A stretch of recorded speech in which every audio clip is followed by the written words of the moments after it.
Welcome back to Dispatch Faith. I am your host, Michael Renault, and I'm joined this week by writer Hannah Anderson.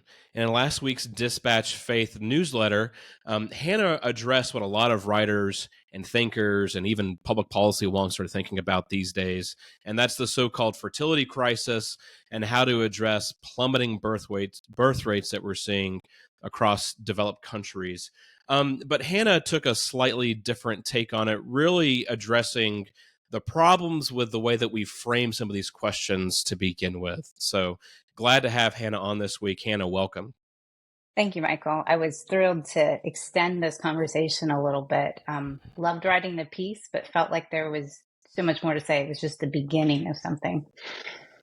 Definitely. Well, we can get into saying a lot of that stuff right now. And I guess I was trying to think about how to begin this conversation, Hannah. And I think, like a lot of other conversations, and even your essay itself, it really kind of starts with the news hook, which is the resurfacing of comments that Senator J.D. Vance, now Republican vice presidential nominee J.D. Vance, made back in 2021. He was doing an interview with Tucker Carlson.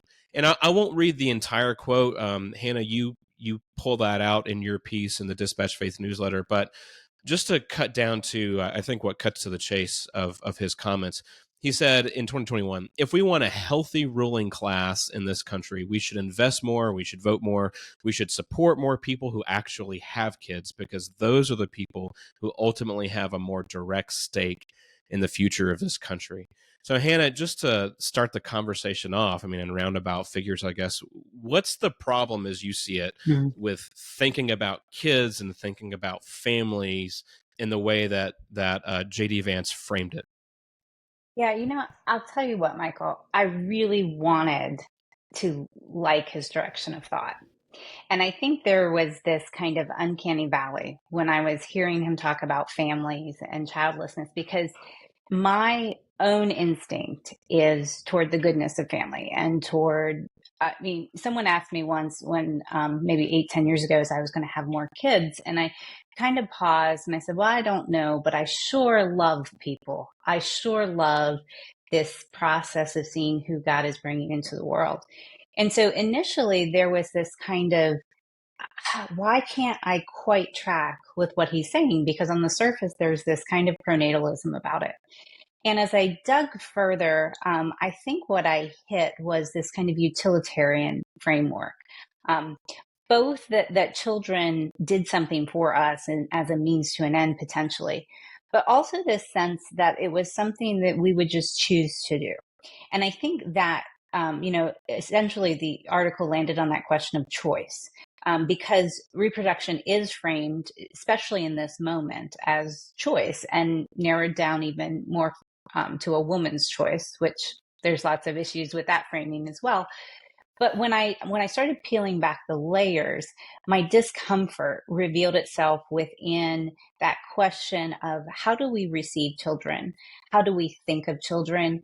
And maybe even further back, how do we think of our own begottenness? How do we think of our own lives and our own coming into the world as children? So, I mean, yeah, you ask these questions and you take issue with the way that he frames the questions. I guess, to come back to one thing you just said a second ago, you wanted to kind of get in line with his general direction, I guess, or even just the direction, not just of him as a candidate, but the way a lot of these conversations end up going. So I guess I wonder, do you think we can actually talk about the role of family and the role of children, um, with regard to what effects they have on, society writ large later on down the road, or even public policy questions? Like, is there a way to have that kind of a conversation done in a healthy way, a way to frame it up healthily, Yeah. to put it that way? Absolutely the choices we make today. And I put that in quotes because that's the underlying question of what degree of choice, what degree of this is grace. But the way we live our lives now will affect future generations. But the inverse of that is true that the way our ancestors lived their lives affect where we are today. And I think one of the things I'd like us to do in this conversation, I think there is absolutely a valid discussion about what future we're building, right, in regard to our own family formation, in regard to children. But if we don't first situate ourselves into the story as we came into it, if we don't pan out a little bit and ask questions about whether these statistics and demographics that are so troubling to us are a cause or if they're a symptom. And it may be that they're both, but I think we're missing the symptomatic feature of these demographics. And this didn't quite make it into the article, but one thing that was kind of a backdrop to my thinking is that children are the result of loving community or loving communion, or ideally that's what children are. They're the fruit of human communion. And when we live in a society as individuated and as fragmented as ours is, it's no surprise we have falling birth rates. I mean, this is maybe revealing more about the structures of our community than it is about our individual choices. And so I do think there is a valid conversation here around these numbers. I just think maybe we need to start in a slightly different place and name them for what they truly are and recognize that they're not simply individual choices that we can encourage and reward and then judge when people don't make a certain choice. So, I mean, you do talk about framing the whole idea of having children or having a family as a choice, and you say framing the question of children as a choice may reveal an even larger paradox of life. While a woman may choose to become pregnant or choose to end a pregnancy and fight for the right to do so, none of us come into the world through our own individual choice. You've written elsewhere too, I think in an essay you wrote several years ago that I read, that contemporary discussions of parenthood are anemic, is one way you put it. Like so many facets of modern identity, we frame parenthood with the lens of choice, but this is a relatively novel way of conceiving our lives. As you say that, even as I guess as I read your own words back to you in 2024 in the United States of America, thinking about all this in ways that don't automatically lead to choice or the idea of personal autonomy, it almost sounds heretical if you want to think about it like that, with regard to the larger culture. I mean, Yeah. we live in a day and in a place where we have choice just about over everything that we could imagine. You kind of touched on this a minute ago, but why is that such a poor framework for thinking about these things? And it's a really curious framework. I think maybe I'll take an inverse reaction to kind of identify where this falls apart. Because children have been framed as choice, primarily choice, within some religious communities, you have people essentially handing that choice. They say they're handing that choice back to God. So especially like in Quiverfull movements or movements that reject any forms of birth control, there's a sense of we're not making the choice, we're giving it to God to make the choice. Well, essentially what that is doing is returning in some ways to a time where choice was not part of the conversation. But it also is abdicating a level of agency. So there's a sense that, oh, we're going back to before we had birth control, but it's not living in the moment and owning our responsibility within this moment. And so I'm not advocating for a lack of agency, responsibility. I do think autonomy is the wrong word, because children, by definition, can't come into the world through autonomous use of decision making. So I guess what I'm advocating for is an engaged, invested process of discernment within community. And that community includes the ecosystems that we exist in. So many folks would say, well, I would have had more children, but maybe it's economics, maybe it's the size of their car, like the modern world is designed to get us to a certain place with our families and keep us there. So we have to include all of these other factors. It's not autonomous choice. Choice in terms of discernment, sure. There's agency, there's engagement, there's a process not just within ourselves. That's one flaw in the conversation now. I think as a woman, I hear so much of the burden of this discernment being placed on women alone. I'm like, children don't come into the world through women alone, so they should not bear the discernment of that decision alone. And I guess what I want to be part of that discernment process is the generational aspect, the communal aspect. We tend to think of community as only in the present, but the generations are part of the community in which we are discerning these questions. And so we think of our own coming into being, and that's part of the discernment process, receiving that life with gratitude, being humbled by it. Will then lead us in our decision making as we think about building into the future. To back up for a minute, you mentioned the Quiverfull movement, and you mentioned that movement in your essay. You also mentioned Joshua Generation, and you referenced evangelicals. I mean, you're writing this as a Christian. I myself am a Christian, so I think you and I are probably familiar with some of these terms or movements. But just for those maybe who aren't as familiar, can you kind of take a step back and explain Yeah. what we're talking about when we refer to those? And I'd also, as a follow-up question too, just be curious to know, I mean, in the last few years, those movements have taken a lot of criticism, even from folks who grew up maybe as, part of those communities that were implementing some of those ideas. I'm just curious too, as a follow-up question, do you think those particular movements got things right? Are there things that we can take away from those understandings of family and children that we shouldn't just throw, sorry for the cliche here, but throw the baby out with the bathwater? Is the opportunity, you had to take it. You had to Yeah, use right. your discernment to make a choice about that, Michael. As a dad, I will never turn away a good dad joke, That's as right. my coworkers will tell you. Yeah, these are all very good questions. And I think one of the things to distinguish about these movements, they're overlapping. They both exist within kind of evangelical spaces. And I think this is really important when we're talking about a movement like the Quiverfull movement that probably is most popularly imagined within the Duggar family, that reality show, 19 Kids and Counting. And that sense of having large families, seeing children as a blessing, naming them as a good thing, but then also this sense that having large children would also preserve a kind of presence in the world, that it would help preserve a Christian witness. It would preserve kind of a conservative kind of cultural resistance, because you would have families and then you would train these children in a certain way and they would come in and have their own large families.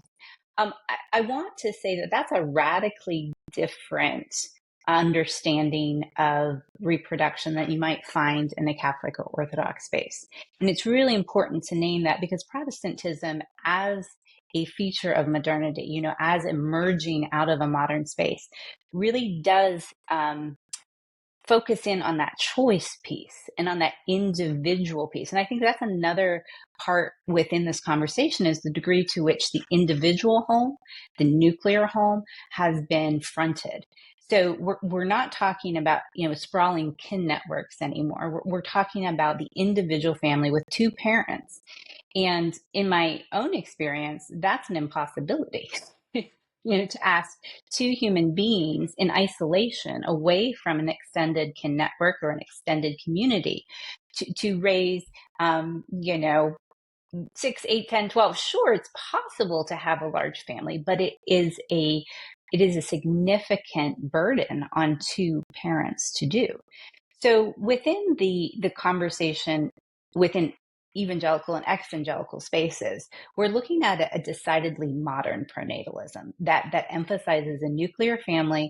It emphasizes choice. And my sense is that those two features undercut the project from the start. That if we are going to have a healthy pronatalism, it has to have a radically different vision of society to begin with. So what you see coming out of this kind of children as a modern utilitarian means to an end, whether it's cultural or religious, you see a lot of fragmentation. And that's part of the evangelical piece, is you see people having been raised in it coming out and disavowing it. Even within the Duggar reality show, there was kind of a dicey end to that process. There was this vision that couldn't ultimately pan out.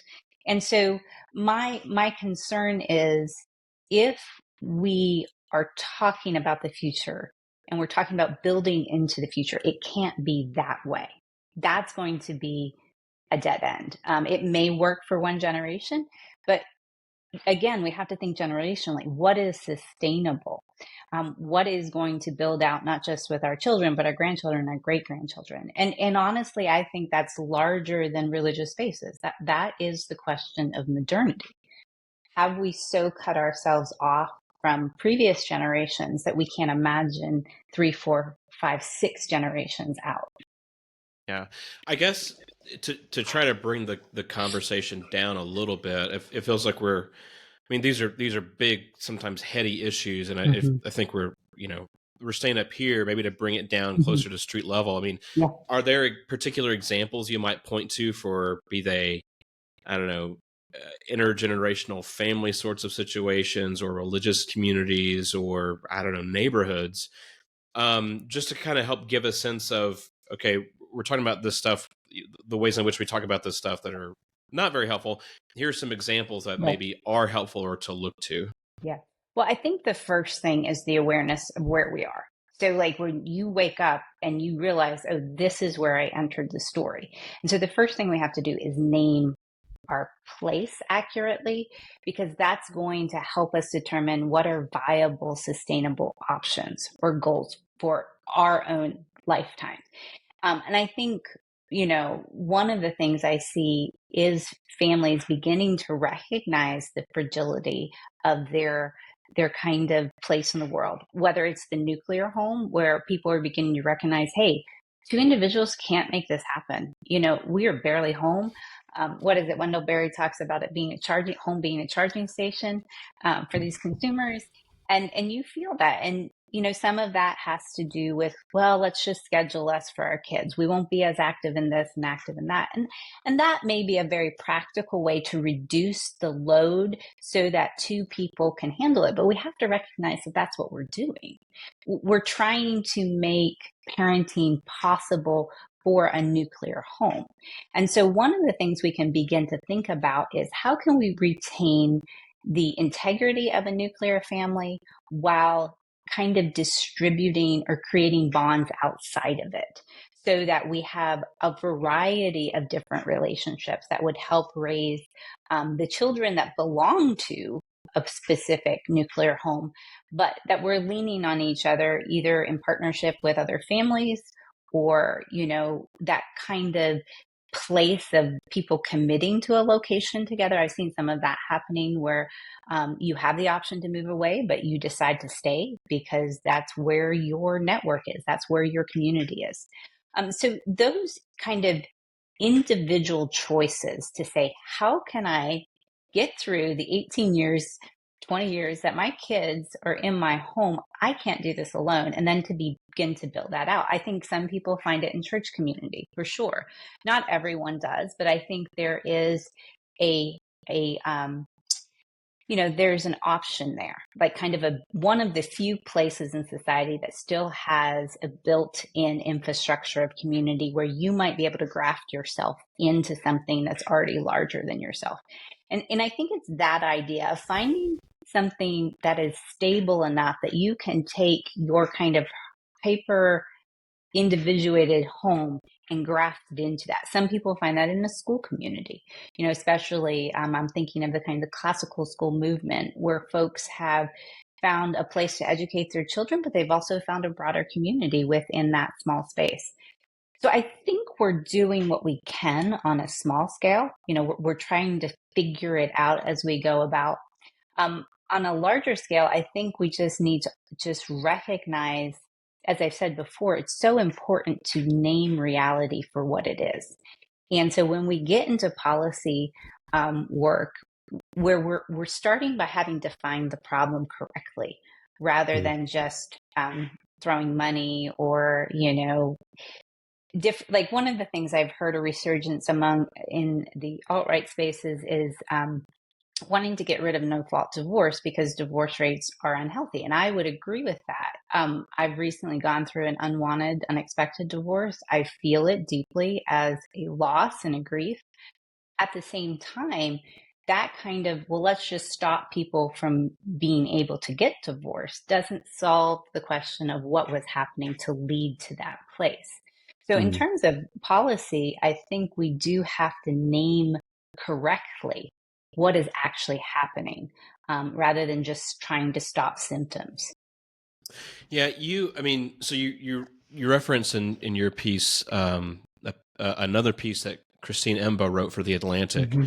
not too long ago, and I think the general thrust of her piece is there are all these conversations happening about public policy Mm-hmm. and what even among non-populist Republicans. I mean, even someone like Mm-hmm. Mitt Romney a few years Yeah. ago was putting out a proposal for an expanded child tax credit to try to help families Mm-hmm. in some of these ways. But Imba makes the point that you can look at other countries, other developed countries, and see the money they're throwing at exactly the same problem, and in a lot of those countries, a more severe problem of declining birth rates, and it's not working.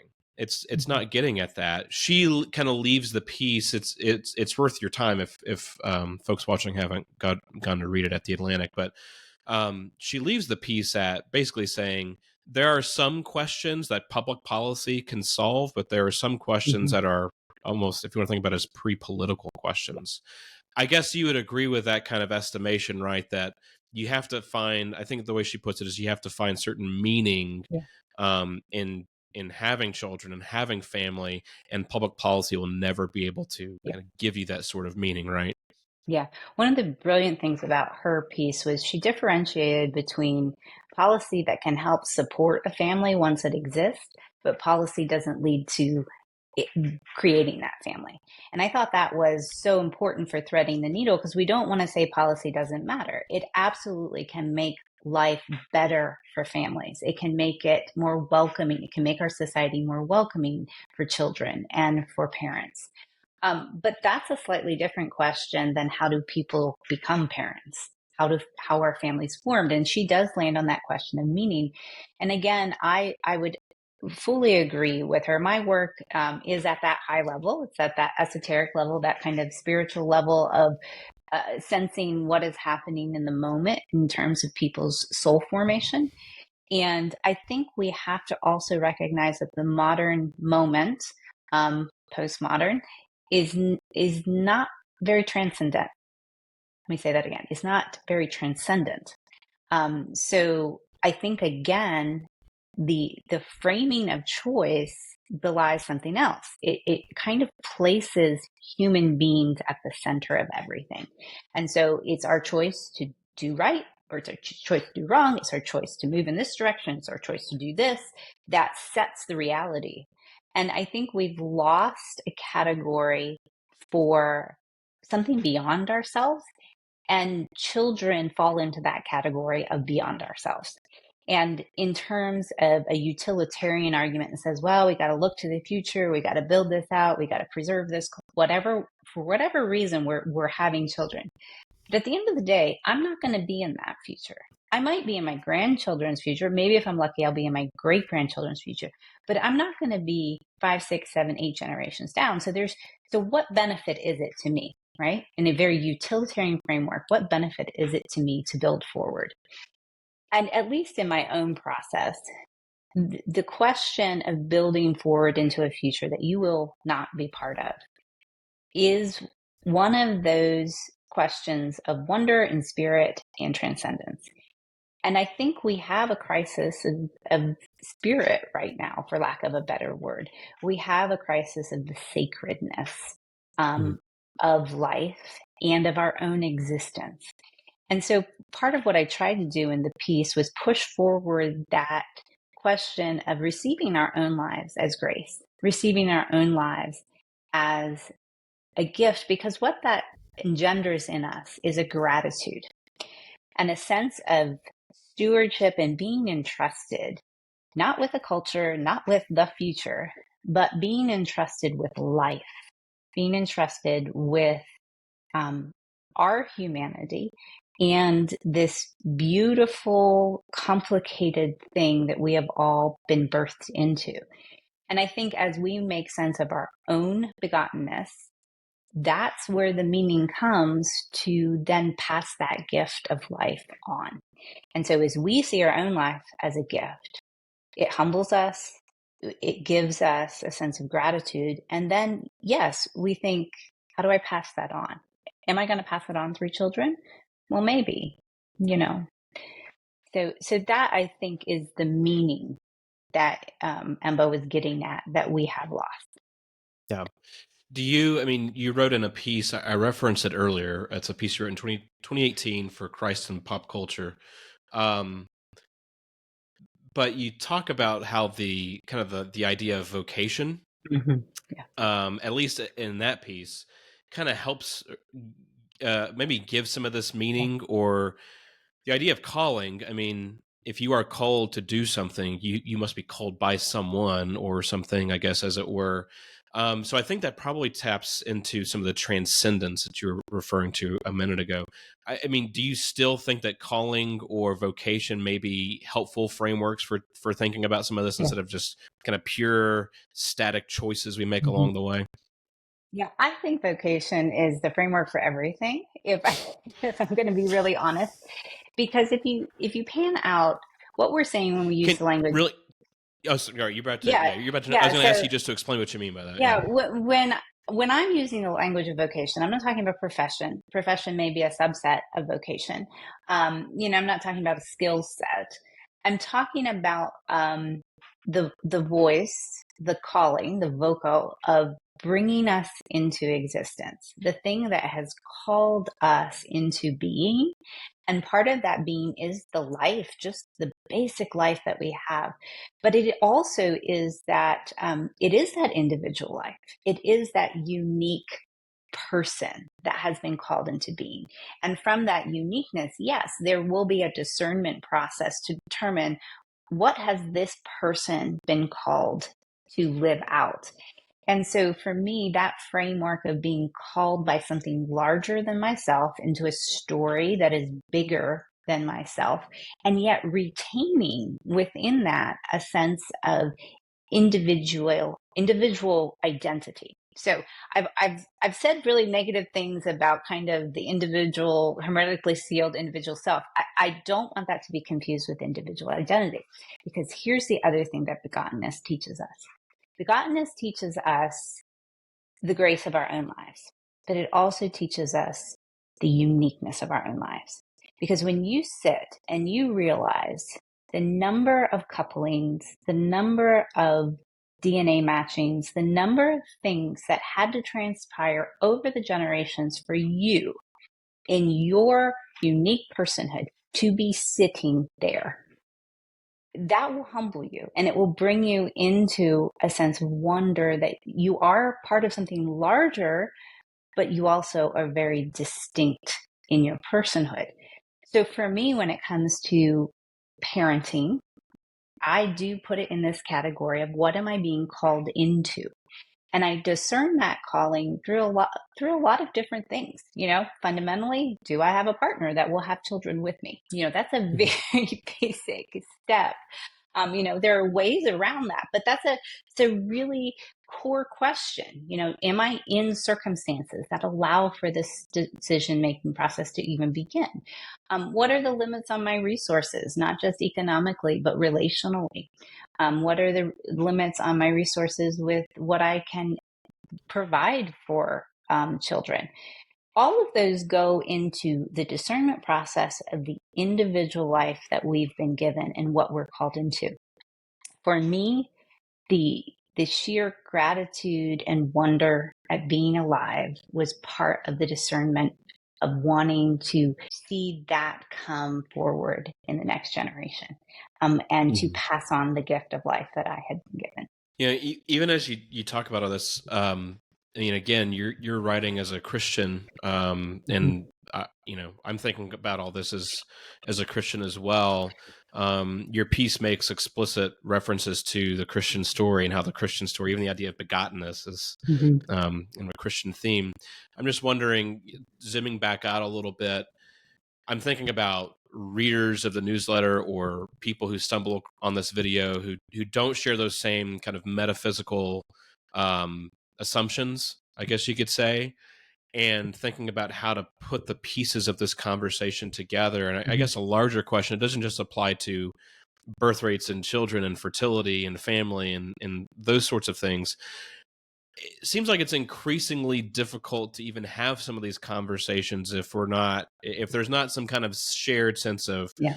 uh, again, if not metaphysical assumptions, so basic assumptions about what is right and what is wrong, or basic assumptions about whether choice and the idea of autonomy, self autonomy, Mhm. is ultimately a good thing or not. So I think a lot of our readers and a lot of our audience members probably say, why are we even concerned about these questions? Let people live their own lives and make their own choices. So I guess, as you write and as you speak and as you go out into the world, trying to think through some of these issues, if what you have found in terms of Mhm. how to have these conversations with people who maybe don't share the same assumptions that Yeah. you or I or others might share. Yeah, I think that's such a good point, Michael. And I'll tell you what, I don't have to go very far to have these conversations with people who don't share my assumptions because I have teenagers. my my 18-year-old son and I will have these conversations on a regular basis.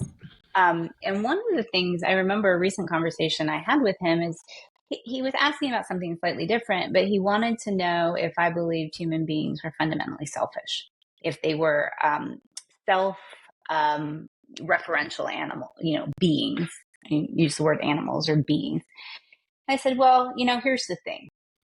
Will a human being harm their neighbor if it benefits them? Yeah, for sure.